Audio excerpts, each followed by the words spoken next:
Bismillahirrahmanirrahim. Assalamualaikum warahmatullahi wabarakatuh. Alhamdulillahirabbil alamin wassalatu wassalamu ala asyrafil anbiya'i wal mursalin wa ala alihi wa sahbihi ajma'in. Allahumma salli ala sayyidina Muhammad. Allahumma salli ala sayyidina Muhammad. Allahumma salli ala sayyidina Muhammad wa ala ali sayyidina Muhammad wa ba'du. Alhamdulillah. Pertama dan selamanya, mari sama-sama kita panjatkan rasa syukur pada Allah Subhanahu wa taala. Pada hari yang berbahagia ini masih lagi dibangunkan, diberikan kesempatan dan diberikan peluang untuk mengerjakan ketaatan kepada Allah Subhanahu wa taala, dapat bersama menghidupkan kehidupan dan menjayakan hari-hari anda. Mudah-mudahan pertemuan kita pada pagi ini dirahmati dan diberkati oleh Allah Subhanahu wa taala, dapat bangun bersama dalam majlis ilmu, menitip setiap daripada apa yang patut kita berikan kepada jiwa dan rohani kita, supaya kita dapat sesuatu yang berharga di musim-musim di pagi ini. Baik, sedang penonton, keluarga besar Tanyalah Ustaz, seperti biasa kita bawakan perbincangan-perbincangan kepada anda sesuai dengan topik-topik yang akan kita berikan, dan pastikan anda ada persoalan dan juga apa-apa pertanyaan yang akan diajukan sesuai dengan topik perbincangan kita. Hari ini berkenaan dengan nak sebut pun rasa macam lain macam ya, sebab tajuknya itu tentang azab yang tidak disedari. Datangnya seperti mana rasa macam nikmat, tetapi sebenarnya adalah hukuman dan azab daripada Allah Subhanahu wa taala di atas dunia sebelum meniti di negeri akhirat. Bintang ilmuwan yang akan bersama dengan kita pada 25 Januari ini iaitu Ustaz Muhammad Ilyas Ismail di studio. Assalamualaikum Ustaz. Waalaikumsalam warahmatullahi wabarakatuh. Alhamdulillah, saya tengok tajuk ni mengerikan. Tapi bila tengok Ustaz rasa mengujakan. Aduh, Ustaz. Tu pun tak disedari tu. Tak disedari. Mengujakan tanpa disedari. Tanpa disedari. Baik, Ustaz. Jadi mungkin kita boleh kata orang macam salam-salam kenal dulu dengan tajuk perbincangan kita ini berkenaan dengan azab yang tidak disedari. Macam mana tu Ustaz? Silakan. Baik, terima kasih. Assalamualaikum warahmatullahi wabarakatuh. Bismillahirrahmanirrahim. Alhamdulillahirabbil alamin wassalatu wassalam ala Rasulillah wa ala alihi wa sahbihi ajma'in. Qala rabbi shrah li sadri wa yassir li amri wahlul 'uqdatam min lisani yafqahu qawli. Allahumma inna nas'aluka ilman nafi'a wa rizqan thayyiba wa amalan mutaqabbala. Amin ya rabbal alamin. Amma ba'du. Terima kasih kepada dinda saya Da'i Azrin, seterusnya kepada seluruh para penonton-penonton di luar sana, pelbagai lapisan masyarakat, para pemimpin, alim ulama, asatizah, tuan-tuan guru, tak lupakan keluarga tersayang sekalian semuanya, mak saya, Umi, semualah adik-beradik, semualah wis kampung dia nak sebut. Didoakan moga-moga semuanya baik-baik saja, dan seluruh kru penerbitan Tanyalah Ustaz, moga-moga kita beroleh barakah dan rahmat Allah senantiasa. Amin ya rabbal alamin. Tuan-puan semua, tajuk kita seperti Daya Azrin sebutkan tadi iaitu azab yang tidak disedari. Kebiasaan kehadiran azab ini adalah sesuatu yang kita akan sedar dan kita akan kenal pasti bahawa ini merupakan ancaman, bahaya, mudarat, menakutkan. Tetapi mungkin agak berbeza sikit pagi ini perbincangan kita. Ada rupanya dalam banyak-banyak bentuk azab yang akan saya bincangkan kejap lagi ni. Kalau dalam Quran tu ada kurang lebih jenis-jenis azab ni ada 21 kalau tak silap lah dalam Quran. Ada nanti saya akan sebutkan nanti. Namun ada satu azab ni yang dia secara tak disedari. Ya, itu bagaimana huraiannya itu. Izinkanlah saya untuk memula dan memuliakan bicara ini dengan ayat Al-Quran untuk kita nampak mana hala tuju perbincangan kita ini, insya-Allah. A'udzu billahi minasyaitonir rajim. Fakharaja 'ala qaumihi fi zinatihi. Qala alladhina yuriduna al-hayata ad-dunya ya laita lana misla ma utiya Qarun. Innahu ladhu hazzin azim.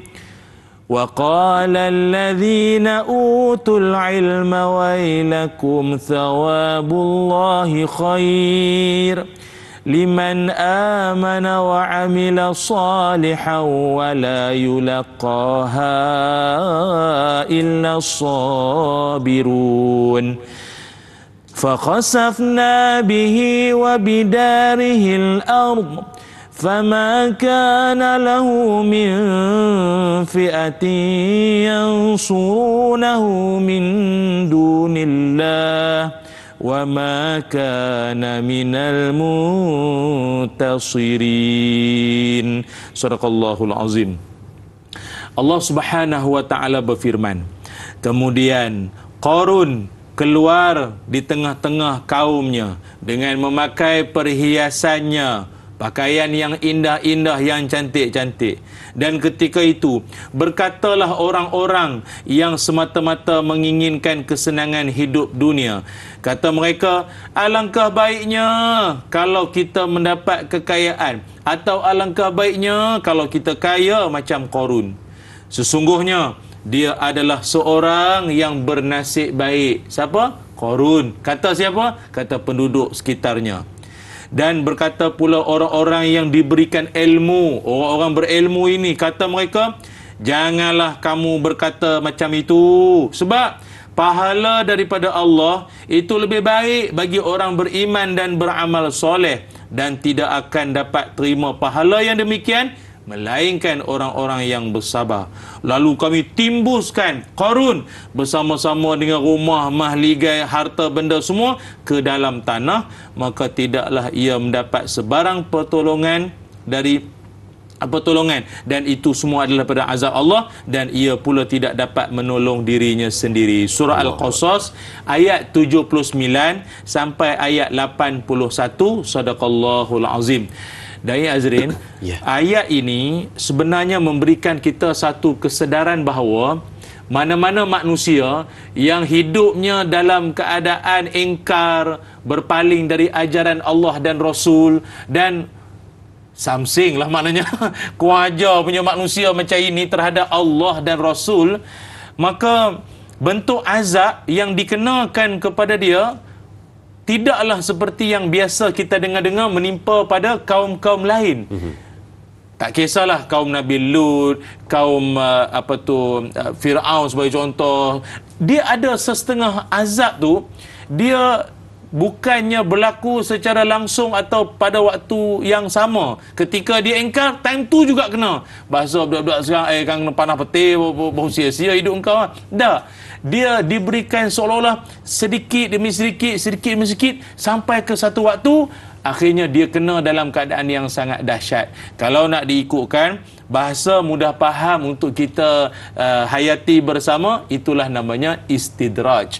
Yang juga disebut dalam surah Al-Qalam ayat 44. Surah Al-An'am ayat 44 pun ada juga yang membincangkan secara langsung tentang istidraj itu sendiri. Maknanya satu nikmat diberikan dengan tujuan untuk menjauhkan seseorang itu daripada Allah Subhanahu Wa Taala. Namanya istidraj. Jangan salah sebut, setengah tempat dia kata istinja. Tu lain. Dia kata oh itu istinja, bukan istidraj. Dia bunyi nak isti tu nak lebih kurang dah bunyi. Lepas tu lain sikit. Jadi para penonton sekalian, akan saya kongsikan dalam kesempatan ini apakah bentuk-bentuk azab yang secara tak disedari atau si manusia tersebutlah, na'udzubillah lah, mana-mana pelaku itu, dia tak sedar tau. Dia sedang diazab Allah. Dia sedang diazab Allah. Barangkali yang dia membayangkan yang kena azab ni puak-puak Fir'aun, Qarun yang kita bacakan tadi, kaum-kaum yang ingkar, itu saja. Rupanya sedang dia sibuk membicarakan kaum-kaum dulu ini, dia juga sedang dalam azab Allah secara dia tak sedar tu. Mungkin percakapan dia, tindakan, kelakuan dia, na'udzubillah. Siapakah golongan tersebut? Siapakah tahu apakah bentuk azab-azab yang secara tak sedar itu?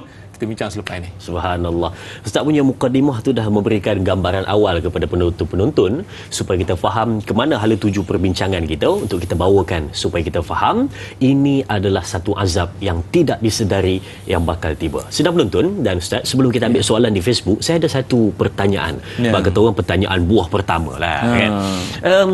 Biasanya kita dengar seseorang itu diberikan ujian.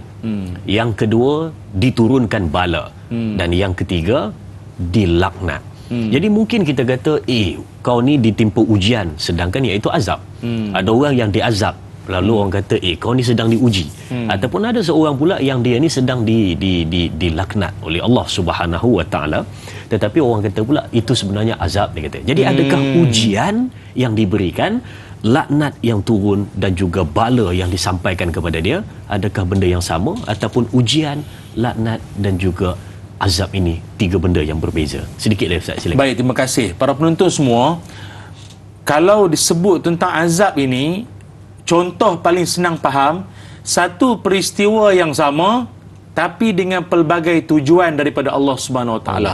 Saya ambil contoh begini. Musibah banjir. Ya. Musibah banjir yang datang, dia menimpa kepada mana-mana orang, orang masjid, orang tak pergi masjid, orang semayang, orang tak semayang, orang soleh, orang ingkar. Semua kena package. Ada lagi Ustaz? Moderator panel. Pun tak terlepas. Pun tak terlepas. Jadi kena parking kereta tinggi sikit lah. Ya.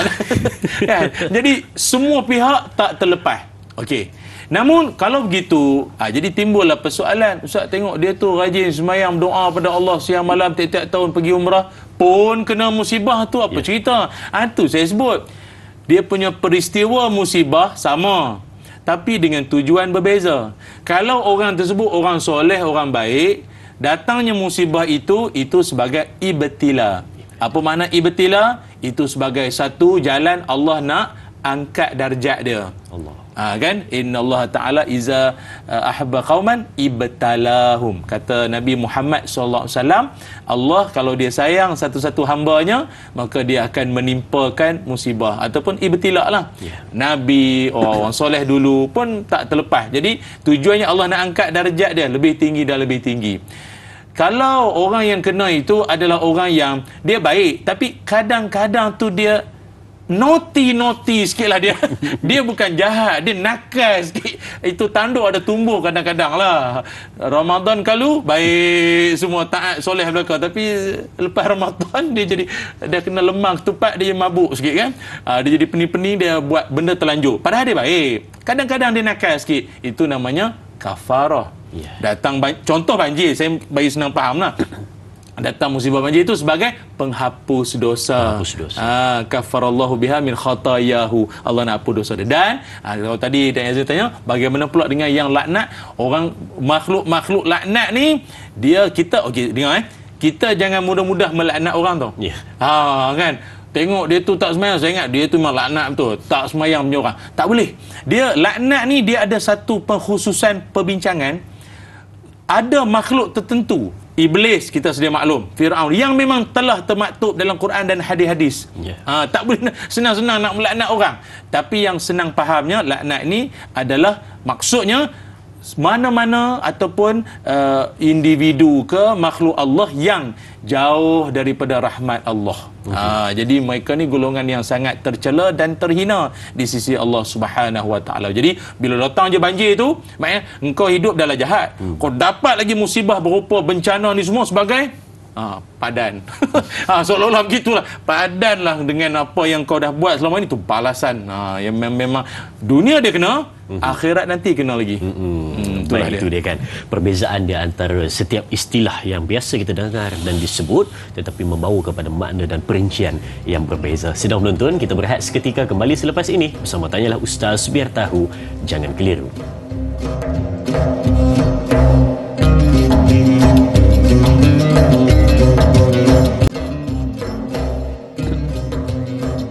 Subhanallah, kembali bertemu untuk teruskan perbincangan kita. Azab yang tidak disedari datang dalam kehidupan tanpa kita sedar, membawa bencana kehidupan di dunia dan juga bagaimana di negeri akhirat kita. Sudah menonton, banyak kita nak kongsikan kepada anda supaya mudah kita faham, dan kalau ada persoalan boleh diajukan kepada kita di ruangan yang tersedia. Baik, kita lihat soalan pertama di Facebook dari sahabat kita, Puan Ramlah Yahaya. Assalamualaikum Ustaz, katanya mohon penjelasan dari Ustaz. Adakah azab sememangnya telah ada yang diturunkan kepada manusia semasa masih lagi berada di dunia ketika ini tanpa kita sedari? Sekiranya ada, bolehkah Ustaz berikan contoh-contoh azab yang sememangnya wujud yang kita terlepas pandang? Terima kasih Ustaz. Terima kasih juga sahabat kita untuk soalan ini. Silakan Ustaz. Ya, baik, terima kasih. Sahabat yang menanyakan soalan dan semua para penonton yang dikasihi. Dan ya Azrin, sebenarnya azab ini satu istilah yang kita perlu faham, dan bila faham kita akan menyesuaikan kalimah tersebut sesuai dengan situasi. Maknanya jangan salah guna. Engkau kena azab dah ni. Apalah azab aku kena kali ni. Nampak? Barangkali mungkin tak sesuai pada situasinya kalimah tersebut. Betul. Patutlah orang-orang berilmu nampak ilmunya dengan apa yang dia cakapkan itu. Dalam pandangan para ulama, sebagai contoh dalam Mu'jam Wasit, kalimah azab itu membawa maksud hukuman dan seksaan atau setiap apa sahaja yang menimbulkan kepayahan pada diri seseorang. Allahu Akbar. Saya ulang sekali lagi.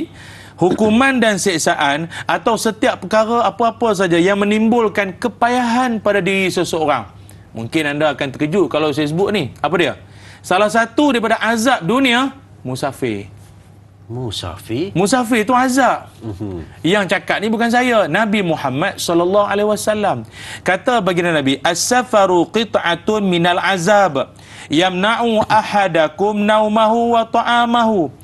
Kata Nabi Muhammad SAW, riwayat daripada Abu Hurairah radhiyallahu an, musafir itu adalah salah satu daripada juzuk azab. Musafir. Sebab ia menghalang seseorang daripada tidur dan juga makan yang sempurna lah. Riwayat Imam Bukhari. Jadi memang kita akui pun azab tu sesuatu yang menimbulkan kepayahan pada diri seseorang, ataupun kadang-kadang mungkin rasa terseksa, sangkut jam. Ada member daripada KL balik Kelantan, dia kata macam pergi Mekah 11 jam. Kadang punya jam sampai boleh turun bersembang, bertukar air. Bertukar air punya jam lama sangat.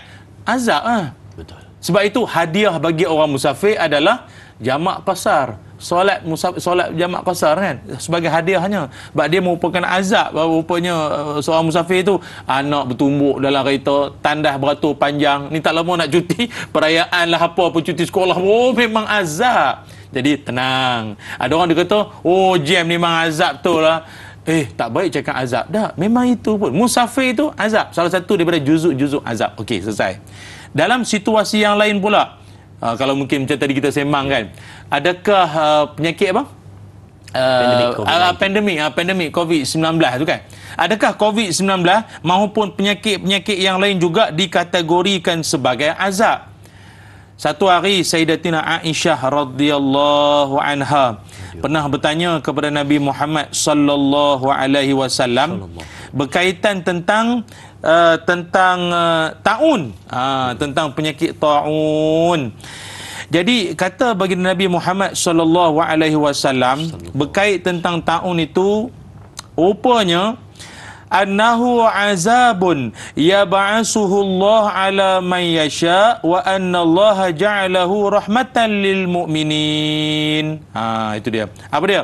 Iaitu sungguhnya penyakit juga, penyakit termasuklah taun itu sendiri, dia juga merupakan azab yang Allah utuskan pada siapa sahaja yang Allah kendaki, dan sungguhnya Allah menjadikan ia sebagai suatu rahmat bagi orang beriman. Okey, jadi kesimpulannya apa? Kalau seseorang tu kata, ustaz, negara kita dilanda dengan azab COVID, adakah itu salah kalau nak disebut begitu? Tak salah. Mengatakan bahawa COVID itu juga sebagai satu azab, itu tak salah, kerana dia bertepatan dengan maksud yang tadi kita sebut, pandangan ulama tentang maksud azab. Keduanya, apa yang Nabi SAW sebut tentang persoalan Aisyah tentang apakah ataupun status taun ni kira macam mana, dia juga adalah azab. Cuma kalau dia orang beriman, dia kena penyakit tersebut sebagai rahmat daripada Allah SWT. Mau tak rahmatnya orang baik-baik kan dapat musibah, Allah mulut tu Allah Ta'ala aja rahmat. Kan. Jadi apa lagi soalan tadi? Soalan tadi berkenaan dengan bagaimana yang disebutkan tadi. Sekiranya kan, Ustaz boleh bagi contoh azab-azab yang sememangnya ada di dunia pada ketika ini. Tadi Ustaz bagi satu contoh tentang pandemik. Jadi maknanya begitu banyak sekali contoh-contoh azab yang Allah Subhanahu Wa Taala turunkan, yang Allah izinkan berlaku. Antara contoh yang saya sebut tadilah musafir itu azab. Penyakit-penyakit itu pun juga azab. Dan Allahumma salli ala Muhammad, kalau dalam Quran sendiri, kalau saya ingat tanpa melengah masa lagi saya sebut je lah. Dalam Quran sekalipun kurang lebih ada 21 jenis-jenis azab. Jenis-jenis azab.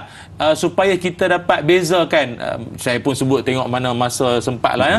Contohnya dalam Quran Allah Ta'ala sebut azabun alim. Azabun alim itu maknanya apa? Azab yang pedih. Surah Al-Ma'idah ayat 36.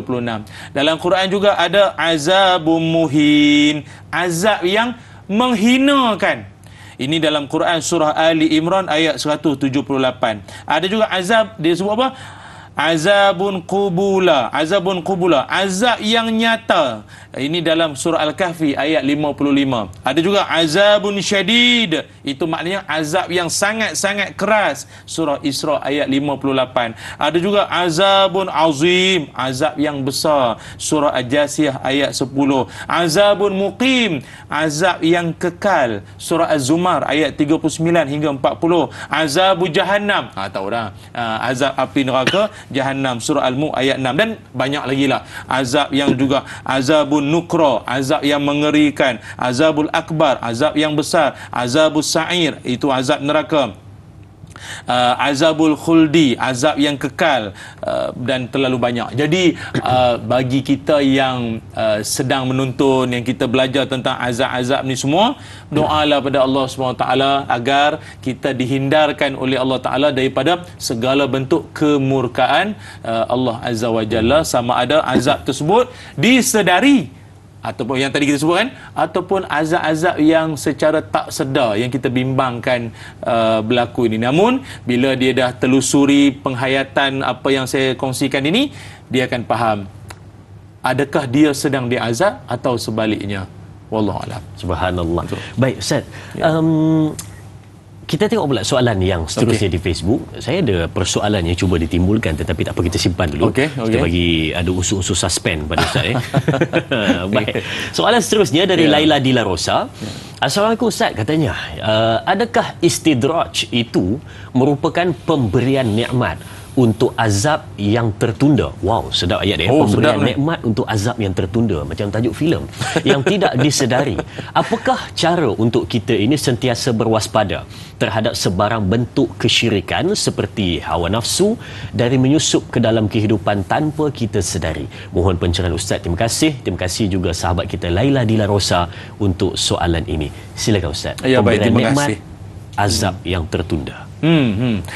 Para penonton yang dirahmati Allah sekalian, seringkali kita mungkin terdengarlah cakap-cakap di hujung-hujung telinga, ada orang kata dia tu tak solat pun tapi examnya cemerlang.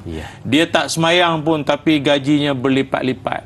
Dia tak tutup aurat pun tapi bisnesnya makin maju.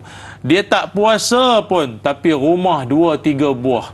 Dia tak bayar zakat tapi baru naik pangkat baru ni. Dia derhaka pada mak bapak tapi duit dalam akaun juta, bukan ribu lagi dah, berjuta-juta. Padahal derhaka tu pada mak bapak tu.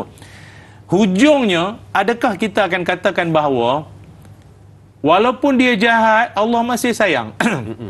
Gitu ke kita nak cakap? Na'udzubillah min zalik. Jangan. Tidak sesekali Allah meredai akan perlakuan ingkar. Apakah jawapan yang sebaiknya untuk orang-orang tersebut yang kita nak bagi dia faham? Engkau sebenarnya sedang diazab Allah. Kenapa cakap macam itu? Inilah kalam daripada Imam Hasan Al-Basri. Ketika ada seorang itu datang bertemu Imam Hasan Al-Basri dan dia mengaku sendiri. Dia kata, Tuan Syekh, saya dulu dengar perkongsian, dengar-dengarlah, dia pun bukanlah orang rajin dengar ceramah enggak pun. Tapi dia kata, dengar-dengar orang kalau jahat maksiat ni, hujung sudahnya nanti kena azab, kena balasan itu. Saya okey lah, dia kata. Saya memang segala jahat apa tak dibuat lah. Memang jahat tu. Pendosa tegar. Pendosa tegar kan. Memang tegar tu dia dengan maksiat ni. Tapi saya okey lah, tak ada apa pun. Tak ada apa dapat kan. Okey lah. Jadi dia, maknanya dia ni memang kurang asam pun ada, segala kurang ni. Jadi tuan-tuan semua, Imam Hasan Al-Basri pun tanya pada dia soalan, kamu pernah tak bangun solat tengah malam? Mana dah bangun solat tengah malam? Tuan-tuan, orang macam tu kalau ditanya semayang tengah malam, jangan tengah malam, tengah hari pun tak semayang. Tengah malam bangun memang tak. Tapi ulama ni kalau ditanya soalan-soalan, sebenarnya secara tak langsung dia nak diagnose tau seseorang. Dia cuba nak mendiagnose seseorang itu. Macam doktor kan? Yeah. Makcik tu kata, makcik ni malam-malam pening bangun minum air. Makcik ni apa masalah? Makcik kerap tak rasa haus. Kan? Doktor ni orang kata orang minum air, dia tanya haus tak haus. Doktor tu tanya, bukan tanya saja, dia nak mengenal pasti sesuatu. Yeah. Kata anak muda tadi tu, yang ahli maksiat tu, dia kata saya memang itu ini. Semayang malam, tak pernah bangun. Kata Imam Hasan Al-Basri, sebenarnya engkau sedang diazab. Engkau sedang diazab. Apa maksud engkau sedang diazab? Maknanya, apabila hati engkau tak terasa nak melakukan kebaikan, padahal engkau ada peluang-peluang nak buat baik tau. Di rumah tu, contoh, berapa banyak kitab-kitab, satu buah pun tak pernah buka baca buku agama. Engkau berkawan dengan guru ustazah, kau tak ambil manfaat tu pun. Rumah sebelah masjid, tak pernah jejak pun masjid kalau tak Ramadan. Quran ada, berabuk selagi tak Ramadan. Segala-gala saluran kebaikan tu banyak, duduk dalam masjid, sandar sebelah tabung. Tak masuk pun duit dalam tabung tu. Faham tak? Jadi, tapi kita bukan nak kata, ini semua isi drone belaka ni. Rumah tepi masjid tak pergi. Tak. Kita bimbang. Itu je persoalannya. Jadi, kita bimbang. Apa yang Allah Ta'ala sebut dalam Quran, iaitu azab secara tak sedar ini dia akan datang secara sanastadrijuhum min haitsu la ya'lamun. Kami akan tarik mereka sedikit demi sedikit ke jurang kebinasaan hancur dari arah yang mereka tak sedar. Surah Al-Qalam ayat 44. Ini ada. Allah akan tarik sikit-sikit jatuh ke lembah kemusnahan secara mereka la ya'lamun. Masa kau dah jatuh, kau dah rebah nanti baru kau, tapi dah penyesalan tak ada guna dah masa tu. Itulah dia. Wallahualam. Subhanallah, itu dia kan. Bagaimana satu keadaan yang mana memberikan satu tamparan hebat pada kita, Ustaz. Bila mana Ustaz cerita pada kita orang yang kadang-kadang dia ni dapat satu nikmat, tetapi dia bertanya, tak ada azab pun sampai pada aku walaupun aku buat benda jahat. Sama juga macam disebutkan dalam surah Al-Mulk, mereka bertanya apabila mereka ini duduk di atas dunia buat benda jahat tapi azab tidak sampai, maka malaikat bertanya, adakah ada datang pada kamu sesuatu ataupun seseorang yang memberikan peringatan? Maka jawab mereka ada, tetapi mereka mendustakan peringatan tersebut. Baik, sedang penonton. Soalan seterusnya dari sahabat kita, Hana Wanci. Assalamualaikum Ustaz. Soalan saya ada dua di sini. Yang pertama, dosa derhaka kepada ibu bapa sering berlaku, tetapi anak-anak tidak ambil kisah. Walaupun sedar itu adalah dosa apabila ibu bapa perlukan perhatian dari anak-anak dan tanpa ada sifat ihsan dalam urusan perubatan dan perbelanjaan harian, adakah boleh menyempitkan rezeki anak-anak tersebut dengan azab di dunia belum lagi di negeri akhirat? Dan soalan yang kedua, adakah sikap ini boleh berlaku kepada mereka apabila tua kelak sebagai azab dunia ketika hidup? Mohon pencerahan Ustaz. Terima kasih. Terima kasih juga sahabat kita Hana Wanci untuk soalan ini. Silakan Ustaz. Baik, terima kasih. Para penonton yang dirahmati Allah sekalian, uquqil walidain ataupun kederhakaan kepada kedua orang tua itu merupakan dosa yang kita minta berlindunglah pada Allah Subhanahu Wa Taala. Kadang-kadang derhaka ini tak mengira latar belakang pendidikan anak-anak. Betul. Kadang setengah tu belajar lagi tinggi, lagi bersikap kurang ajar terhadap mak bapak. Mak mana tahu, ayah mana tahu. Kami dulu belajar di peringkat ni, amboi, yang ayah bayar yuran kau daripada sekolah dulu, daripada kau tak mengenal alif bata ABC sampai kau mengenal segala ilmu-ilmu di dunia, ini kau balas balik pada mak bapak sampai hati. Dia drama sikit. Tadi suspend ni. Jangan buat macam tu. Mak bapak kita, la ilaha illallah, tuan-tuan. Saya sering bawa contoh ni lah kan, Nabi Sulaiman, segala keupayaan, kehebatan, kemasyhuran, kekuatan, kekuasaan Allah bagi pada Nabi Sulaiman. Tapi dalam doa Nabi Sulaiman, dia tak pernah tinggal apa? Iaitu wa ala walidai, dan juga nikmat seperti yang kau pernah bagi pada mak bapakku. Dia anak soleh ni, mana dia pergi dia tak lupa mak bapak dia. Sebab tu saya pun tak kisahlah maknanya ibu ayah kita ada ke ataupun telah pergi ke apa, jangan lupa pada mak bapak kita, sebutkan nikmat-nikmat yang pernah kita, maknanya kita peroleh ni semua. Sebab itu kederhakaan ni, dia kalau balik pada soalan tadi, adakah dia boleh bawa kepada punca masalah rezeki itu tidak lancar? Tidak mustahil. Kerana kata ulama, inna sayyi'ah, perbuatan-perbuatan buruk, dosa itu sendiri tamna'ur rizq, dapat menghalang rezeki, dia akan menyekat rezeki. Sebab itu salah satu daripada amalan untuk luas rezeki, umur panjang adalah silaturahim. Silaturahim, menghubungkan persaudaraan. Lagi-lagi ni mak bapak pula, itu akan jadi pembuka jalan untuk mudah dapat rezeki. Allahumma salli ala Sayyidina Muhammad. Saya lupa nama ulama tersebut.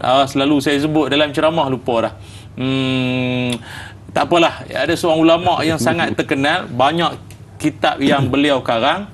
Dahulunya, masa zaman remaja lah, ataupun anak-anak ni, dia belajar susah nak masuk susah nak, tak tahu kenapa. Dia ada satu tempoh tu dia tak apa nak masuk ilmu yang dia baca, yang dia dengar daripada guru tu. Orang kata hafal tak ingat-ingat, hafal tak lekat-lekat, pasal apa ni? Dan dia mengadulah pada guru dia kata macam ni lah, engkau balik minta mak doa dah. Minta mak doakan kau. Kan, patut minta doa guru dak. Minta mak engkau doakan kau agar pulih balik ni semua. Dia balik minta mak dia doakan. Barulah lepas tu boleh. Maaf, mak dia bukanlah ustazah, mak dia pun bukanlah seorang mufti, bukan seorang alim, tetapi barakah karomah mulut mak tu. Jangan main-main anak-anak sekalian. Kejayaan, kehebatan, mana-mana jutaan ringgit kita dapat hasil perniagaan semua, jangan mendabik dada. Kerana salah satu daripada punca kejayaan kita juga, faktornya barakah doa ibu, ayah dan orang di sekeliling kita. Ingat tu satu. Keduanya tadi soalan tentang apa tadi? Yang kedua tadi, kita berehat seketika. Dah. Kita berikan tanpa disedari. Iklan bakal tiba, Ustaz. Baik, kami semua tak sedar je, Ustaz. Tak sedar. Tu saya pun subhanallah. Baik. Sidang penonton, banyak lagi kita nak kongsikan selepas ini. Kita berehat seketika, jangan ke mana-mana, teruskan bersama Tanyalah Ustaz, biar tahu jangan keliru.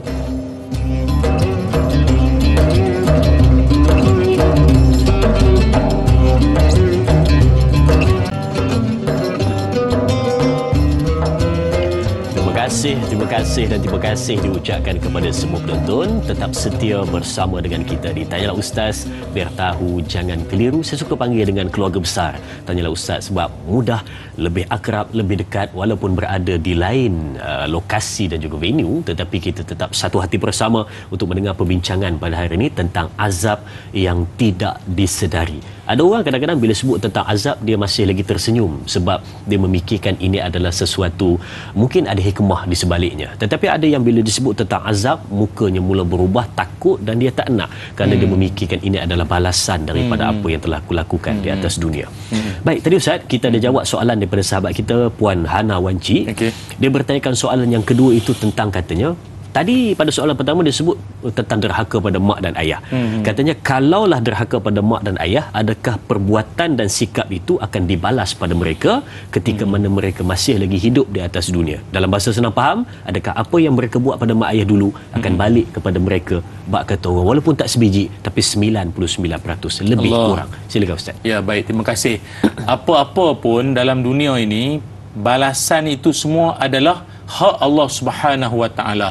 Ada saja orang yang buat keburukan sampai ke sampai ke sudah akhir hayatnya nampak tak ada apa-apa, tetapi barangkali ada azab yang tak disedari memang berlaku pada dia, yang mungkin dia tak yang dia sendiri pun tak sedar.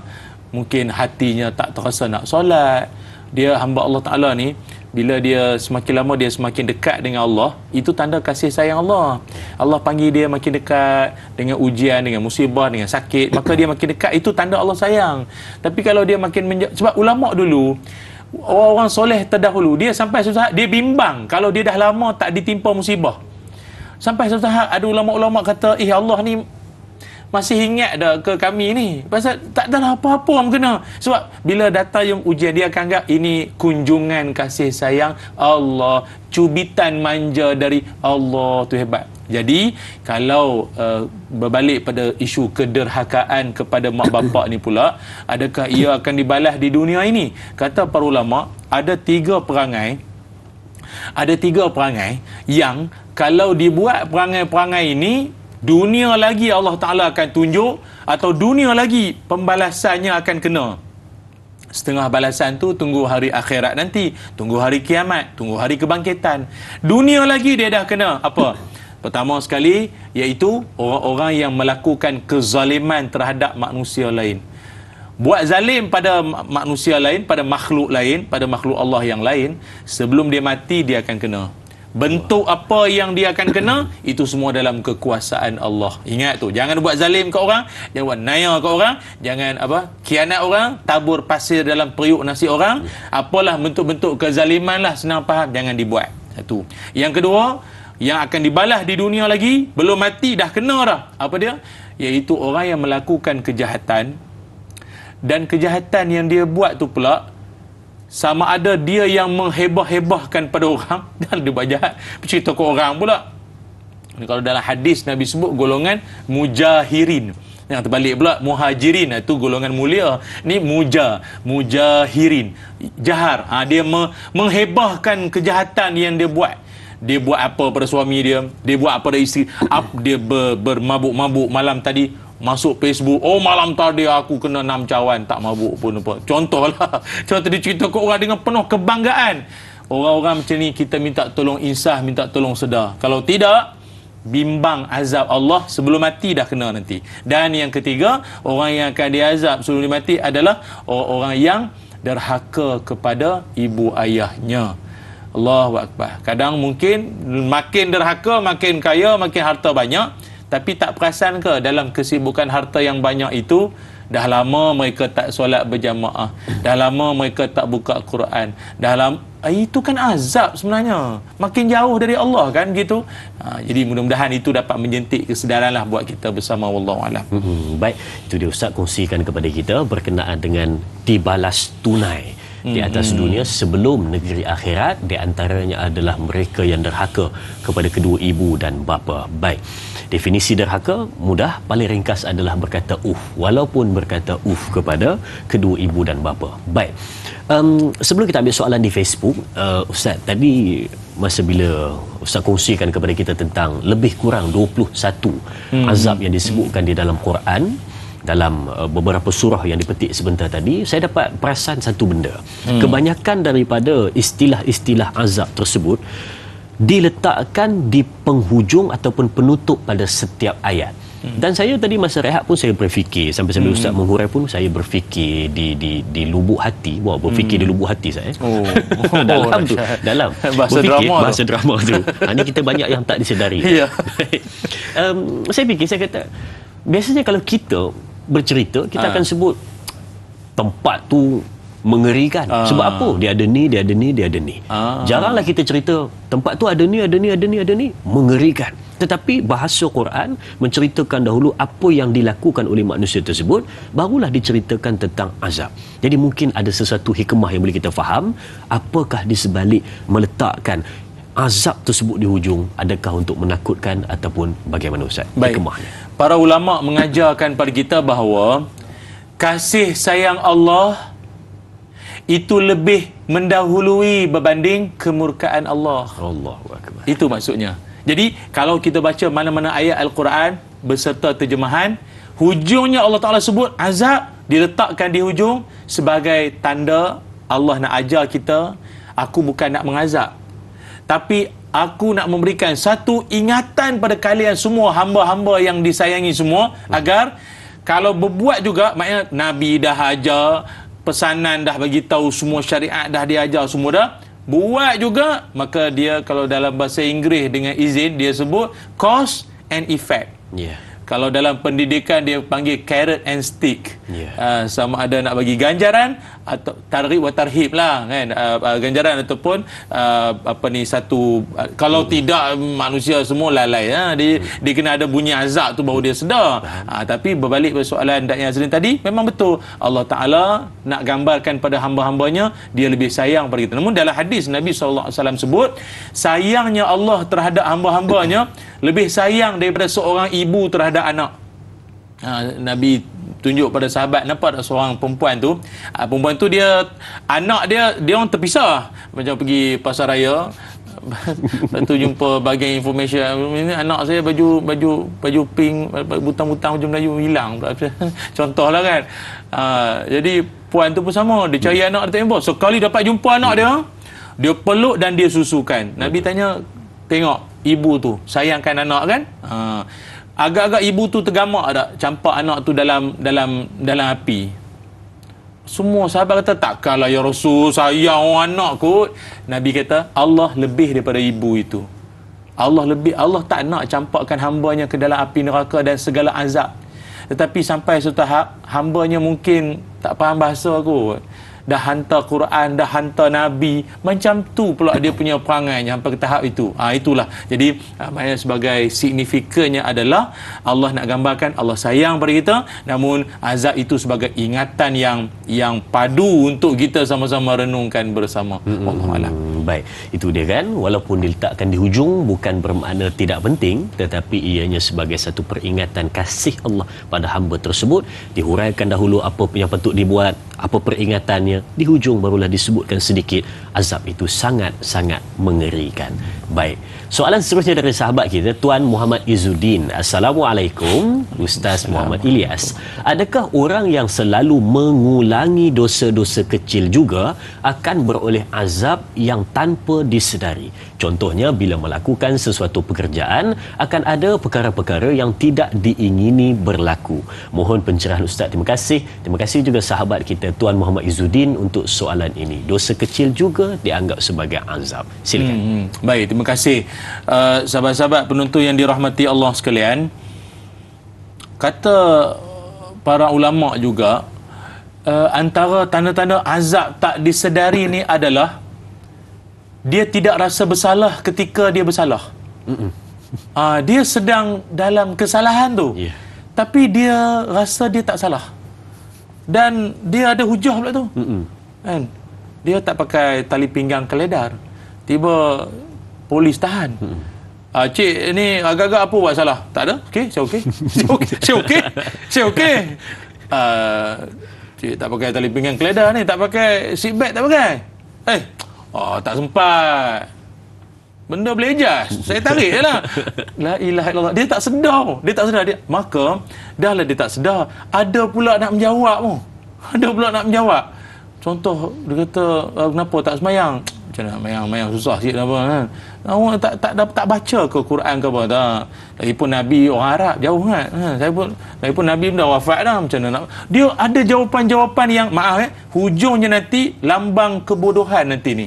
Jadi apa yang saya nak sebutkan di sini, dosa-dosa yang dilazimi tak bertaubat, kita bimbang jatuh jadi fasik. Betul. Kita takut dia jadi orang yang fasik, orang yang melazimi dosa. Ini kita bimbang. Dan yang paling kita takut, Allah Ta'ala sebut dalam Al-Quran, azab ataupun balasan Allah ini dia boleh datang secara, dalam Quran surah Al-An'am, saya bacakan ayatnya ya. Allah Ta'ala sebut, falamma nasu ma dhukiru bihi fatahna alaihim abwaba kulli syai' hatta iza farihu bima utu akhadnahum baghtatan fa idahum mublisun.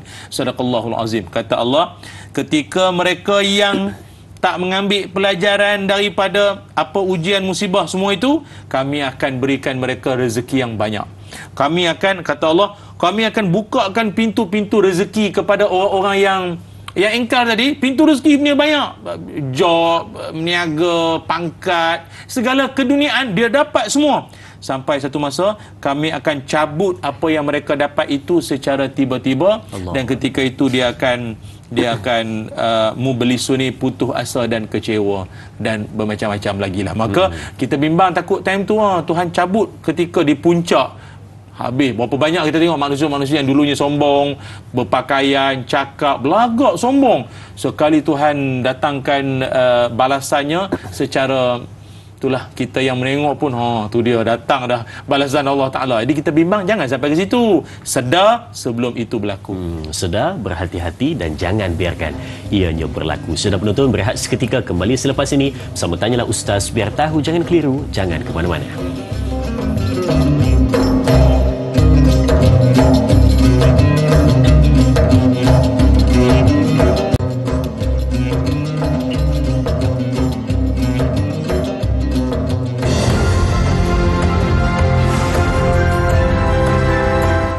Ustaz dibawakan khas oleh Dozi, suci, bersih dan wangi. Subhanallah, kembali bertemu perbincangan tentang azab yang tidak disedari. Dan kalau kita tengok azab ni dia ada macam.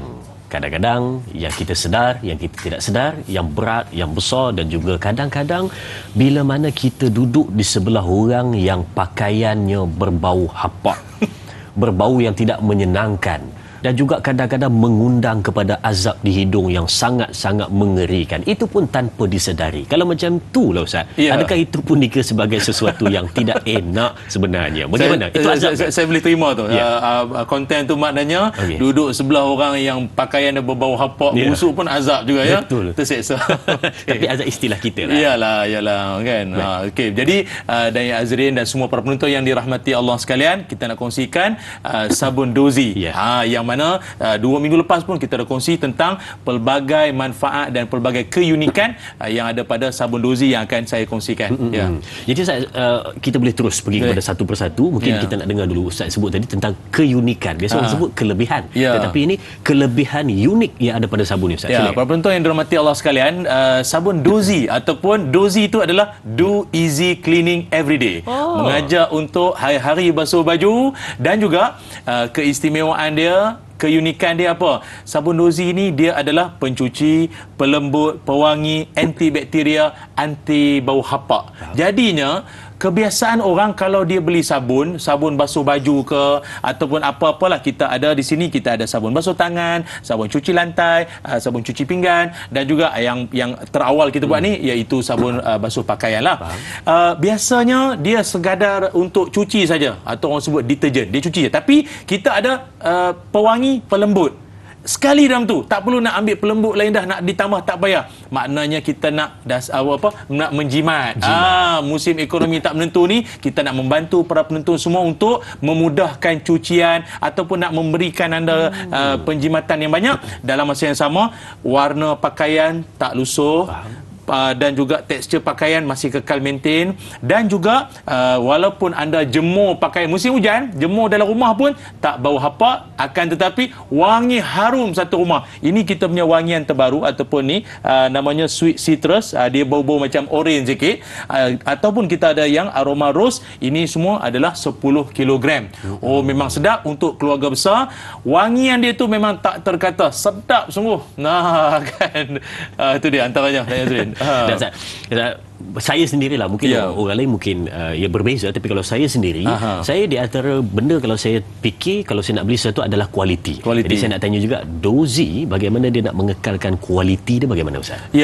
Penonton sekalian, kilang kami di Eco Grander Puncak Alam merupakan sebuah kilang yang besar, alhamdulillah, yang mana kita pula di belakang, di balik tabir kita, selain daripada kita ada CEO yang senantiasa berinovasi dengan idea-idea yang bagus, kita juga ada tim R&D penyelidikan kita, yang mana dari semasa ke semasa kita akan mengambil kira pandangan-pandangan masyarakat, pelanggan-pelanggan kita untuk tambah baik. Kita R&D kita maknanya keperluan terkini. Orang lebih suka bauan-bauan apa sekarang. Itu semua kita formulasikan untuk jadi sabun pakaian dan juga sabun cuci lantai, cuci tangan yang lebih berkualiti. Ni kalau di tangan saya dekat dengan saya ni, yang ni Royal Elegance 1.5 kg. Sebab ada orang dia nak cuba pack percubaan kadang. Dia baru nak cuba-cuba, saya nak try yang kecil dulu Ustaz. Silakan, boleh. Ini 1.5 kilo. Yang kecil. Ini kecil. Ini yang sangat wangi dan paling dia panggil apa, laku keras. Orang sekarang panggil. Laku keras. Sangat laris. Sangat laris. Sangat laris. Haruman dia tu macam pakai perfume. Kan? Sebab itu dan package-nya adalah dahlah dia sebagai pencuci pakaian dan dia juga ada pewangi bersama dengannya. Selain daripada itu, kita juga ada apa? Ini pencuci tangan. Sebab sekarang ni musim-musim orang cakap apa, banyak wabak penyakit ke apa, COVID dan sebagainya, kena kerap cuci tangan. Cuci tangan tu pula nakkan wangian ada sekali. Ini dia beserta dengan wangian apple yang ada di sini ni. Yang beserta dengannya buih dia dan cuciannya itu kalau ada mungkin ada masalah kulit, orang panggil apa? Kulit sensitif, eczema dan sebagainya, insya-Allah tak ada masalah. Sebab apa? Kita punya produk ini dia mesra alam. Bukan mesra alam, mesra alam. Mesra alam. Dan bagaimana pula sambutan mereka di luar sana dengan sabun Dozi? Syukur kepada Allah Subhanahu Wa Taala, pelbagai produk Dozi keluarkan ini kita telah pun mendapat sambutan yang sangat banyak. Sebab apa? Produk kita begitu meyakinkan kerana kita ada halal jakim. Kita dapat pengiktirafan halal jakim. Sebab ada orang kata, Ustaz, ini bukan benda makan, buat apa nak kena ada halal? Tak boleh. Semua bahan yang kita formulasikan mesti kena ada yakin. Kita nak pastikan pelanggan kita trust, ada kepercayaan. Kita nak bawa, sebab saya sendiri pun sebagai jurucakap, kita sendiri pun nak pastikan apa yang saya guna, begitulah saya nak anda juga guna. Mak mentua saya, mak saya, keluarga, semua guna yang terbaik, yang berkualiti. Jadi alhamdulillah, mana-mana pelanggan sekali dia guna, terus jatuh, bukan jatuh ke debu, dia akan jatuh hati dan berulang kali dia repeat, dia ulang-ulang order. Alhamdulillah. Syukur. Maksudnya sambutan tu sangat memberansangkan. Dan kalaulah penonton-penonton sekarang ni yang tengok live kita pada pagi ni, dia kata, saya nak kena try ni sebab Ustaz Ilyas promo ni. Kan? Kalau nak beli dan juga kalau kata orang nak jadi keluarga Dozi, nak jadi ejen, bagaimana? Sangat digalakkan. Para penonton semua, kita di seluruh Malaysia, kita ada stokis dan ejen 100 lebih kita punya stokis kita ada dengan ejen-ejen yang sangat ramai. Alhamdulillah, mereka ini saya nak mengalu-alukan para penonton semua, kita ada nombor talian untuk anda hubungi dan WhatsApp, dan juga ada kod QR kita paparkan nanti untuk anda hubungi langsung. Kita punya stokis kita alhamdulillah dulu kita ada buat perasmian dan juga kita ada buat malam untuk penganugerahan kepada stokis-stokis yang capai sale yang sangat bagus. Alhamdulillah dari Azrin ada di kalangan stokis kita telah pun dapat sale dia setahun 5 juta ringgit. 4 juta setahun sale dia 5 juta ada, 4 juta, sejuta ada, dan kita rasa sangat seronok kerana asalnya mereka dalam keadaan suasana ekonomi yang kurang stabil. Alhamdulillah dengan izin Allah Ta'ala, buat perniagaan Dozi bersama dengan kami ini, insya-Allah menjana pendapatan hingga 45%. Ini memang sangat hebat. Ada dapat anda saksikan di paparan TV waktu ini. Kita ada Datuk Syukri selaku CEO, kita ada Syekh Zainal Asri selaku pengurusi kumpulan Dozi ini sendiri, dan ada Ustaz baju kuning tu yang biasa tengok pun. Kan? Dan yang paling pentingnya sekali adalah semua produk yang kita tawarkan ini berkualiti, bermanfaat, puas hati, insya-Allah. Kalau testimoni pengguna pula macam mana? Ya, testimoni yang kita selalu dapat adalah dia orang suka dengan, ada setengah-setengahnya dia suka sweet citrus, ada yang suka wangian rose, dan ada yang suka yang warna hitam, ada yang warna pelbagailah. Okey, kod QR dah dipaparkan, anda boleh scan kod QR itu dan hubungi nombor tersebut sekarang. Tapi kalau call, saya bimbang takut tak dapat. Takut. WhatsApp saja, insya-Allah pihak kami nanti akan terus maklum ataupun membalas WhatsApp anda dengan kadar yang segera. Jom jana ekonomi bersama dengan Dozi, dan insya-Allah anda berkongsi manfaat dengan orang ramai dalam masa yang sama, jana ekonomi, dan juga dapat dalam suasana yang susah ketika ini anda boleh membantu ramai orang di luar sana berwangi-wangianlah bersama dengan Dozi. Dan ada juga penonton-penonton mungkin sekarang tengah tengok, dia kata saya nak yang perisa lain, dia kata adakah ada yang di atas meja ni? Macam-macam cik oi. Orang kampung sembang macam-macam cik banyak. Kalau yang 10 kg kita ada 8 jenis bauan. Kalau yang 1.8 kg, kalau macam ni 1.5, dia besar sikit 1.8 kg, kita ada 3 jenis bauan. Kalau yang cuci tangan 3 jenis bauan. Kalau yang cuci pinggan macam di ujung ni, cuci pinggan dia ada 2 bauan. Dia ada warna kuning dan juga warna biru. Jadi dia punya kuasa sental tu, kuasa macam apa-apa pula dia punya sental tu kalau berminyak-minyak tu maknanya tak perlukan sabun yang banyak, dapat dihilangkan kotoran yang degil.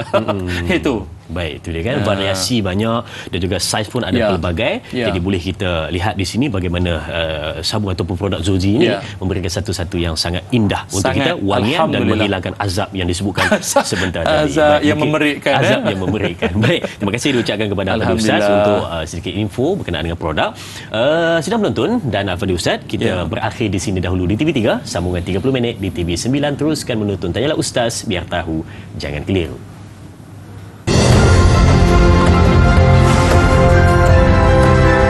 Tanyalah Ustaz dibawakan khas oleh Dozi, suci, bersih dan wangi.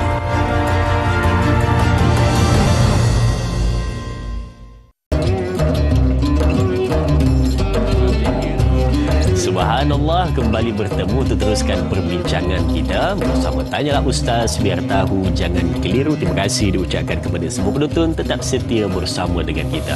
Azab yang tidak disedari datangnya ada sentiasa, tetapi manusia yang masih lagi leka tetap berseronok dengan nikmat yang disangka azab.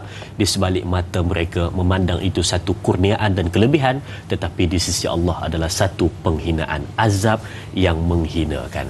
Baik, sedang menonton, kalau tadi kita dah dapat berkenaan dengan apa maksud di sebalik azab, apakah perbezaan azab dengan ujian, laknat, bala, bencana dan juga kita dapat faham berkenaan dengan tanda-tanda seseorang itu dikenakan azab dan sifat-sifat azab tersebut yang sampai kepada manusia.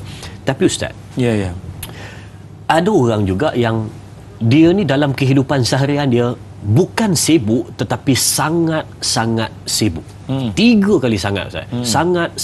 Sangat sibuk. Maksudnya betul-betul sibuk. Kadang nak makan pun tak tepat pada waktunya. Nak sembahyang pun kadang hujung waktu. Itu pun kalau sempat, kadang tak sempat. Nak pergi majlis ilmu tak sempat, nak jumpa keluarga pun tak sempat. Nak bersilaturahim pun tak sempat. Sangat sibuk. Jadi bila mana sibuk ni, kawan dia pun kata, kau ni sibuk ni bukan sibuk biasa ni, ini sedang diazab oleh Allah. Sibuk dalam keadaan yang tidak cantik lah kata orang. Jadi adakah benar kata sahabat-sahabatnya tadi, kamu sedang diazab dengan tak ada waktu dalam kehidupan? Bagaimana komen Ustaz? Silakan. Baik, terima kasih sahabat-sahabat penonton yang dirahmati Allah sekalian. Kembali kita bergabung di TV9 terima kasih banyak semuanya, alhamdulillah, dan tangan pun masih berbau sabun lagi ada basuh baju sampai sini sampai okey, tuan puan semua, sememangnya hidup dalam keadaan kerugian ni kita dah faham sangat, sebagaimana Allah Taala sebut dalam Quran dalam surah Al-Asr, wal asr innal insana lafi khusr, demi masa manusia itu dalam kerugian. Jadi ada setengah orang beranggapan dia tak rugi, dia dapat je untung punya banyak ini semua, apa yang ruginya pula, padahal ada kerugian dia. Seperti Daya Azrin sebut tadi, terlepas solat, terlepas majlis ilmu, terlepas silaturahim, berapa banyak kenduri jiran tak dapat pergi. Banyak dia patut dia rasa macam okey, tak ada masalah. Benda tu harus dipikirkan semula, sebab ada satu hadis yang mana Nabi Muhammad sallallahu alaihi wasallam, riwayat daripada Imam At-Tabrani, kata Nabi, man asbaha wad dunya akbaru hammahu falaisa minallahi syai'in wa azzaballahu arba'a khisal. Kata Nabi Muhammad sallallahu alaihi wasallam, siapa-siapa yang berpagi-pagi, dia maknanya daripada awal episod pagi dia itu, wad dunya akbaru hammahu, dunia itu lebih besar dan lebih dia fikirkan, dia fokuskan berbanding Allah, maka dia akan diazab dengan 4 azab. Maksudnya bangun awal pagi, fokus utama dalam kepala dia, episod awal dalam kepala dia dulu adalah dunia, besar berbanding Allah Ta'ala. Celik-celik mana nak sarapan sedap viral pagi ni, mana teh tarik yang sur kat mana aku nak cari, mana nasi lemak paling sempoi ataupun jalan raya hari ni jam tak jam. Dengan siapa aku nak bergaduh ni? Dengan mak aku nak cari pasal. Hari ni bos mood okey tak okey pasal aku nak mohon cuti ni, lajak sampai Jumaat ni, sampai terus ni, boleh tak boleh? Kepala dia dunia dulu berbanding Allah. Tak ada nak alhamdulillahillazi ahyana ba'da ma amatana ataupun awal pagi Quran dulu, ialah solat semua kan. Tak. Maka 4 azab ini dia akan kena. Apakah 4 azab tersebut? Nah, ini azab yang tak disedari ya. Pertamanya adalah hamman la yanqati'u abada. Dia akan ditimpa azab berupa susah hati. Susah hati yang tak berkesudahan. Dia susah, berkerut dari tu. Tu kalau dia dengar ceramah tu, berkerut dia, ustaz buat lawak muncul. Apa masalah? Anak bawa berjalan, susah hati. Anak bawa makan, tak tahu, dia macam ada benda yang tak kena. Bimbang. Walaupun kalau faktor-faktor orang kata anxiety ke, kemurungan ke apa, mungkin satu bab lah. Tapi ini yang Nabi sebut adalah orang yang terlalu dunia sangat, maka dia akan diazab dengan susah hati yang tak berkesudahan. Nampak suami pakai handsome, segak sikit, tanya abang nak ke mana? Ya ke pi nak mengacarakan, tanyalah ustaz dengan segak-segak ni abang, ya ke abang ni? Abang tak ada orang lain kan? Kenapa nak bimbang ke? Kan saja jelah untuk pengetahuan bersama lah. Balik kan? dia tanya semua ni. Balik tu tu yang akan dapat ceramah bawa balik kena bawa balik makanan. Bukti. Ni bukti ada live. Ada live kan. Yang kedua, wasyughulan la yatafarraghu minhu abada. Ini yang Dai Azrin sebut tadi. Rupanya azab juga berupa kesibukan yang sampai langsung tak ada masa lapang. Sibuk menjang. Maka itu pun juga rupanya azab. Lapang dari segi apa tu Ustaz? Maknanya engkau punya kesibukan sampai solat berjamaah pun tak sempat. Sehari 5 waktu, 1 waktu berjamaah di masjid surau pun tak dapat langsung. Ataupun majlis ilmu lama dah tak pergi. Ataupun dalam kesibukan tu hal-hal yang bersifat tanggungjawab Muslim ni tak diendah langsung lah. Itu rupanya kena azab tu. Sibuk sangat melampau. Keluar toilet dengan sambil pegang towel tuala ni lagi. Ya okey boh. Boleh boh. Sibuk kelang kabut. Ya Allah, bimbang. Yang ketiga, wa faqran la yablughu minhu ghina abada. Dia diazab dalam bentuk rasa tidak pernah kecukupan. Tak pernah rasa cukup. Yang lebih orang lain. Mulutnya hanya terlintas, untunglah suami awak handsome, untunglah rumah awak besar, untunglah yang untung orang lain dia tak pernah. Ini pun bahayalah bila dia dilanda rasa tak pernah cukup dalam hati dia. Tu azab sebenarnya. Tu Islam ajar syukur. Semayang pun kalimah apa yang pertama? Alhamdulillahi Rabbil Alamin. Allah suruh puji dia dulu. Jangan nampak yang kurang-kurang, nanti tak pernah bersyukur. Dan yang keempat, wa amalan la yablughu muntahahu abada. Seseorang itu juga diazab dalam bentuk apa? Berangan-angan yang tak pernah kesampaian. Adakah orang macam tu? Orang Kelantan royak. Koya. Dia koya. Tengok membaca berita, comel. Kelantan ke Kedah? Kedah. Tapi kita sayang banyak Kelantan. Banyak Kelantan. Nah, jadi taklah tengok dia berangan sesuatu yang dia kalau bercita-cita lain. Suatu hari nanti aku nak jana ekonomi, jual sabun contoh. Buka cawangan, buka kilang, zakat nak bayar. Tolong orang, wakaf tanah, buat masjid. Itu bercita-cita, bagus. Angan-angan ni benda yang apa benda kau cakap ni? Kalau Melayu punya cerita dulu, angan-angan apa? Mak jenin. Kan? Benda-benda yang akhirnya akan melalaikan kau dan makin jauh daripada Allah Ta'ala. Itu juga rupanya azab di dunia lagi. Na'udzubillah min zalik. Baik, ada 4 sebenarnya tadi. Azab di dunia yang tidak disedari apabila mereka ini sibuk dengan urusan dunia tanpa memikirkan apa yang sepatutnya dilakukan sebagai seorang hamba Allah. Namun namun saya bimbang juga apa ni Dai Azrin. Kalau huraian tu tak dirumus dengan satu fahaman lagi, betul. kan sudah nanti semua kata ustaz ni semua dunia. Habis tu yang sabun tadi tak dunia. Jangan macam tu. La tansa nasibaka minad dunya. Allah Ta'ala sebut, janganlah engkau lupa bahagianmu di dunia. Betul. Jangan dunia tu tolak terus dah. Dunia di tangan, akhirat di hati.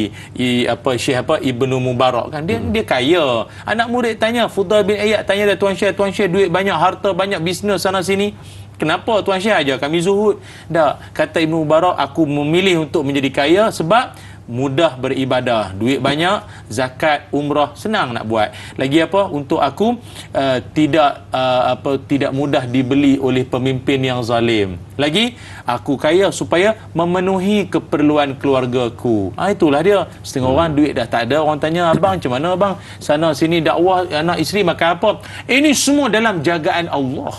Ayat-ayat macam tu tak boleh lah abang. Nanti orang jadi fitnah pada agama, kan? Al-fulus kena ada.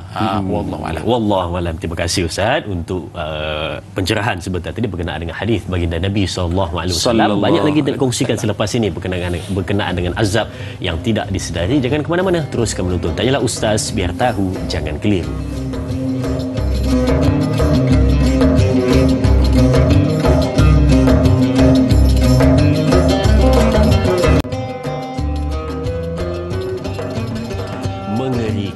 Sangat-sangat mengerikan. Daripada tajuk itu menggambarkan apakah kebimbangan kita pada hari ini berkenaan dengan cara hidup yang nampak seperti mana penuh dengan kenikmatan, keseronokan, kebahagiaan dan juga apa yang diinginkan sampai, tetapi sebenarnya ada sesuatu yang tidak disedari, anda sedang diazab oleh Allah Subhanahu wa taala. Jadi berhati-hati. Itu kebimbangan kita.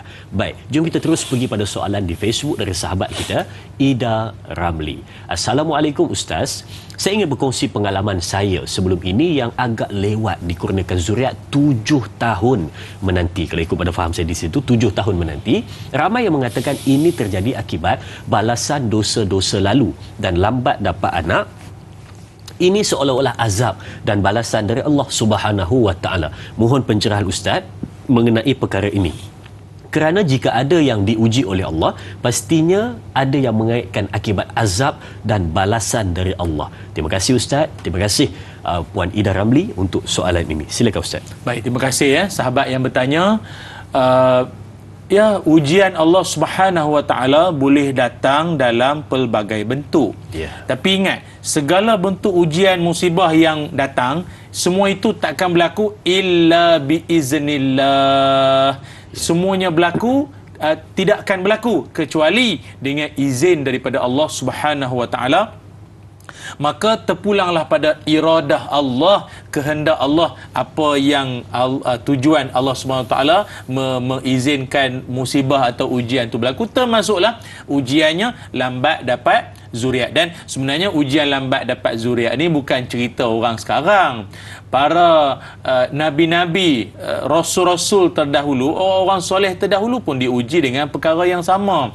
Nabi Zakaria, Nabi Ibrahim alaihissalatu wassalam, semua nabi-nabi itu adalah di antara nabi-nabi yang lewat dikurniakan zuriat.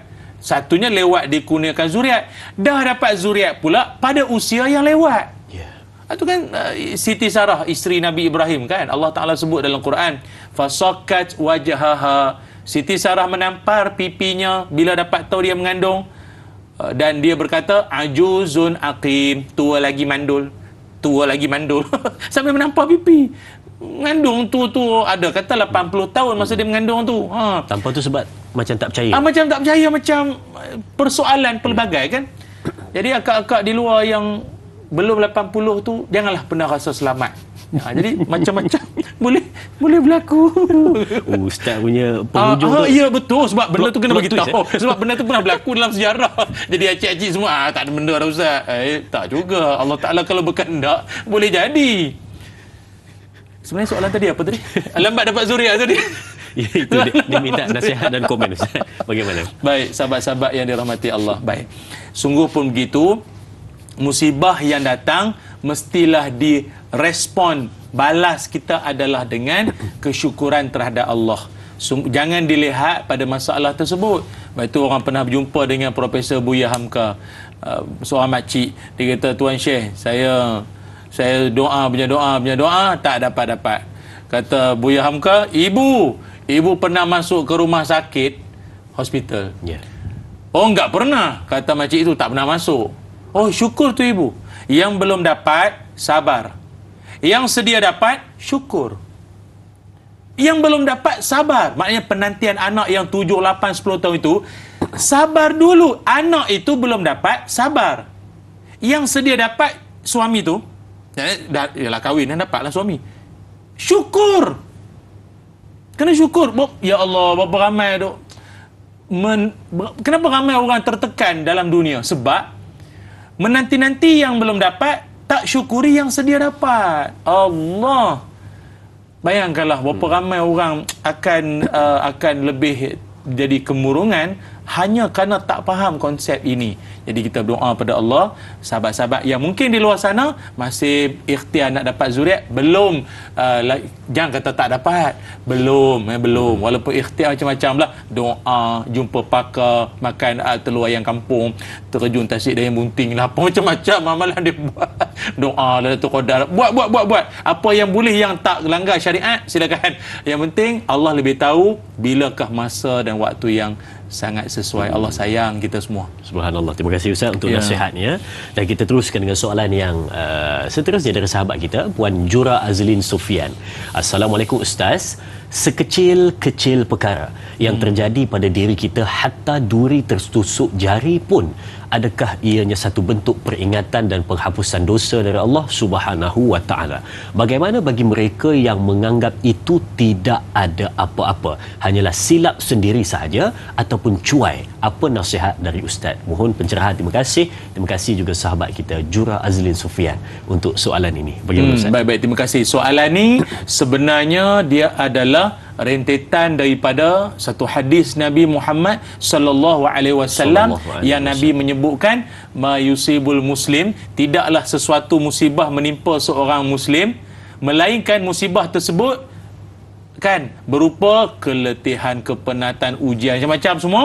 Hujungnya Nabi sebut illa kaffarallahu biha min khatayahu, sebagai satu kafarah, untuk sebagai Allah nak hapus dosa walaupun tertusuk duri. Maknanya jangan cakap ujian yang besar-besar, kemalangan, kehilangan, sakit ke macam-macam lagi lah. Duri apalah sangat, tangan kita para suami masuk dalam handbag tangan isteri kita, kan banyak jerangkap samar, jarum-jarum cacak cucuk sana sini, kena peniti. Jarum peniti. Kena aduh ya Allah, hapus dosa. Allah nak hapuskan dosa dengan syarat mulut jangan mencarut. Kena kena sensor je punya cakap tu. Maknanya engkau kalau maki Allah Ta'ala tak jadi. Dia mesti di saat dia kena tu ingat Allah, ni Allah nak hapus dosa ni. Dan sejurus lepas Nabi menyebutkan, Nabi sabdakan hadis ini, salah seorang sahabat yang sangat terkesan namanya Ubay bin Ka'ab radhiyallahu an. Ubay bin Ka'ab dia sampai tahap dia kata walaupun ujian tu sikit pun Allah hapus dosa. Ya. Dan dia menadah tangan, dia minta pada Allah, ya Allah, aku mohon padamu demam. Dan dia minta demam. Dia minta demam. Bukan minta kebah dia demam. Dia minta demam. Tuan-tuan boleh tengok dalam sirah Ubay bin Ka'ab radhiyallahu an. Dia minta pada Allah agar dia demam. Agak-agak makbul tak? Allah perkenankan permintaan dia. Ubay bin Ka'ab demam sampai meninggal dunia. Allah. Sebab apa dia nak demam tu? Sebab dia percaya kalau dia demam dan berjihad, pahala mesti lain. Dia tahu dia demam dan solat malam, pahala mesti lain dengan orang yang tak demam. Betul tak? Ada orang solat malam sampai demam. Atau dengar kata malam ni ada solat malam, demam. Dan ramai yang demam. Kerana minggu depan kita buat Qiyamul Lail, office kita nak buat Qiyamul Lail, oh maaf saya rasa minggu depan saya demam. Dia boleh plan untuk demam. Teruknya kita akhir zaman ni, ya Allah. Jadi pelajaran paling penting di sini adalah rupanya setiap apa yang musibah, walaupun dia kelihatan berat, perit dan sangat-sangat memedihkan, rupanya di situlah di sebaliknya kasih sayang Allah. Sama ada Allah hapus dosa kita, Allah nak angkat darjat kita. Subhanallah kan. Baik Ustaz, untuk kita teruskan perbincangan kita, kalau daripada awal pembukaan tadi sehinggalah pada saat-saat ini kita membincangkan tentang dia dan juga diri kita. Kita memikirkan tentang orang itu sedang diazab, orang ini sedang diazab, dan kita pun kata kita sedang diazab dan kita sedang berada dalam azab Allah Subhanahu wa taala. Tetapi cuba kita besarkan sedikit lensa kita pada hari ini, kita terus pergi kepada sahabat-sahabat dan saudara kita di Palestin, yang mana mereka pada ketika ini, mungkin kita Muslim di Malaysia, kita kata, kita tengok sahabat-sahabat kita kesian, mereka sedang diazab pada ketika ini, dan mereka berada dalam azab di atas dunia yang sangat-sangat memedihkan dan juga mengerikan. Ya, setiap hari sedang diazab. Dan bagi mereka yang berada di sana, seorang mukmin yang berada di sana, mereka pun mengatakan, kami sebenarnya bukan diazab. Kami sebenarnya sekarang sedang berada dalam keseronokan dan sesuatu yang didambakan, diinginkan, dan kami berada sekarang dalam muqaddimah kepada indahnya syurga. Jadi dua soalan untuk Ustaz. Bagaimana nak dapat satu perasaan macam itu? Orang lain memandang dalam keadaan kita terkena azab, tapi kita yang berada dalam situasi itu, mana itu satu kenikmatan bagi kita. Dan yang kedua, bagaimana kita di sini untuk memahami situasi tersebut, jangan hanya kita merasakan itunya satu azab, tetapi melihat juga pada apa janji Allah Subhanahu wa taala selepas daripada hujan. Pastinya ada pelangi, tetapi nak tunggu hujan tu berhenti lambat sebenarnya. Silakan Ustaz. Ya, baik, terima kasih sahabat-sahabat penonton yang dirahmati Allah sekalian. Sebab hati kita bila membicarakan tentang saudara-saudara kita di Gaza ataupun di Palestin sana, semoga mereka sentiasa dalam jagaan Allah. Teringat saya akan satu hadis yang mana Nabi Muhammad sallallahu alaihi wasallam, Nabi bersabda, kata Nabi, inna ummati ummatun marhumah, laisa 'alaiha azabun fil akhirah, azabuha fid dunya. Dengar baik-baik. Nabi Muhammad sallallahu alaihi wasallam bersabda, sesungguhnya umatku umat yang marhumah. Marhumah ni maknanya yang dikasihi Allah. Umat aku, kata Nabi. Laisa 'alaiha azabun fil akhirah, maknanya akhirat nanti mereka ini terlepas daripada azab akhirat, khususnya ialah umat Nabi Muhammad SAW yang soleh, yang baik, yang beriman, yang taat ni semua, akhirat nanti dia orang lepas. Walau bagaimanapun, azabuha fid dunia, azab di dunia ini Nabi sebut 3. Azab di dunia ini 3. Okey, apakah 3 azab tersebut yang Nabi sebut? Akhirat dia orang settle. Selesai. Dunia saja. Apa? Pertama, al-fitan. Maknanya azab yang tak dapat tidak mereka akan, sebenarnya bukan, ini umum, bukan cerita orang Palestin saja. Kita semua pun. Pertama, fitnah. Fitnah. Siapa hari ini yang boleh mendabik dada dia kata aku takkan kena fitnahnya? Tak ada siapa-siapa. Kan? Mungkin hari ini kena pada orang lain. Na'udzubillah. Mungkin boleh berlaku pada siapa sahaja. Fitnah. Fitnah ni luaslah perbincangan dia. Kan? Keduanya adalah zalazil. Gempa bumi, gegaran. Apa yang berlaku? Tanah runtuh, bencana alam. InsyaAllah kalau dipanjangkan umur, pada siaran akan datang saya akan bincang tentang bencana di bumi atau bencana di hati. Waktu sedap tu dia akan dibincangkan pada minggu depan. Jadi stay tune. Teruskan menonton minggu depan. Tapi hari lah tengok. Dan yang ketiga juga azab di dunia, iaitu al-qatlu, pembunuhan.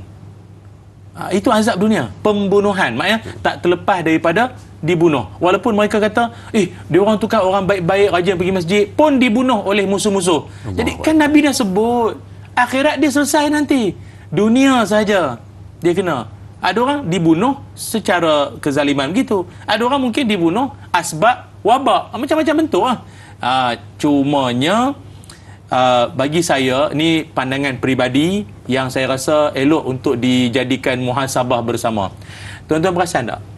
Allah Subhanahu Wa Taala seolah-olah nak memberikan pada kita satu iktibar. Kita takkan selamanya begini kan? Kita berdoa kepada Allah aman sentiasalah. Tetapi Allah nak ajar, andai kata kalau kalian berhadapan dengan situasi sukar seperti rakyat Palestin, agaknya apakah sikap kalian semua? Merekalah contoh. Merekalah contoh ketika mengambil bantuan, maknanya sanggup dahulukan orang lain. Ketika Allah, perempuan-perempuan berapa banyak tidur di malam hari dalam keadaan bertudung, tutup aurat. Kan? Orang tanya, kenapa tidur pakai tudung tutup aurat ni? Dia kata, kalau rumah kami kena bom pun, kami mati dalam keadaan menutup aurat. Jenazah kami tu, Insya Allah, dia dah membayangkan matinya dalam keadaan apa. Sikap manusia ketika negara huru-hara. Apa lagi? Banyak. Ada satu video saya tengok tu, orang tu meniaga buah. Negara tengah huru-hara perang, dia meniaga buah dan sayur-sayur. Orang tanya dia, kita ni dalam huru-hara perang meniaga. Dia kata apa? Kan Nabi ajar kita, kalau kiamat berdentum, di tangan ada biji benih, tanam lah. Dunia nak kiamat, tanam apa lagi? Maknanya selagi ada upaya dan usaha cari rezeki, buat je apa yang termampu. Ya Allah, kita jadi insaf lah. Kita jadi insaf lah dengan sikap-sikap mereka ini, kan, menjadi tauladan untuk kita bersama. Walaupun kelihatan seperti azab di dunia, ya, tapi satu kesedaran buat kita semua, insya-Allah. Insya-Allah, subhanallah, itu dia kan satu peringatan pada kita semua pada hari ini berkenaan dengan saudara-saudara kita dan juga bagaimana kita memperbetulkan diri kita supaya kita faham kehidupan ini hanya sementara saja, lakukan yang terbaik, elakkan diri daripada menimpa dan tertimpa dengan azab yang menghinakan. Ustaz, boleh tutup dengan doa ringkas, silakan. InsyaAllah baik. Bismillahirrahmanirrahim. Allahumma salli ala Sayyidina Muhammad wa ala ali Sayyidina Muhammad. Allahumma inna nas'aluka ilman nafi'a wa rizqan tayyiba wa amalan mutaqabbala. Allahumma aghnina bil ilmi wa zayyinna bil hilmi wa akrimna bit taqwa wa jammilna bil afiyah. Allahumma habib ilaina al iman wa zayyinhu fi qulubina wa karih ilaina al kufra wal fusuq wal isyan wa ja'alna minar rasyidin. Ya Allah, ampunkanlah dosa-dosa kami, ampunkan dosa ibu ayah kami, ampunkanlah salah silap sepanjang majlis ilmu ini berlangsung, ya Allah. Amin. Keterlanjuran bicaraku ini, ya Allah, Amin. Ampunkanlah ku, ya Allah, dan kami semuanya, ya Allah. Amin. Ya Allah, kurniakan kami ilmu yang bermanfaat, Amin. Rezeki yang baik, dan amalan kami diterima olehmu, ya Allah. Rahmatilah hidup para penyumbang-penyumbang, orang-orang yang suka bersedekah, mewakafkan harta mereka ke jalanmu, ya Allah. Sayangilah mereka, ya Allah, ya Zal Jalal wal Ikram. Wa sallallahu ala sayyidina Muhammad walhamdulillahi rabbil alamin. Amin amin ya rabbal alamin. Terima kasih diucapkan kepada penonton-penonton untuk menyaksikan Tanya Ustaz pada hari ini tentang azab yang tidak disangka dan tidak dijangka. Terima kasih juga diucapkan kepada Fadil Ustaz Ilyas untuk kupasan dan perbincangan. Ayo sama-sama kita tutup dengan tasbih kafarah dan suratul Asr. Subhanakallahumma wa bihamdika asyhadu an la ilaha illa anta astaghfiruka wa atubu ilaik. Bismillahirrahmanirrahim. Wal 'asri innal insana lafi khusr illa alladhina amanu wa amilus solihat wa tawasaw bil haqqi wa tawasaw bis sabr. Sekian, berjumpa lagi, teruskan menonton Tanyalah Ustaz biar tahu jangan keliru.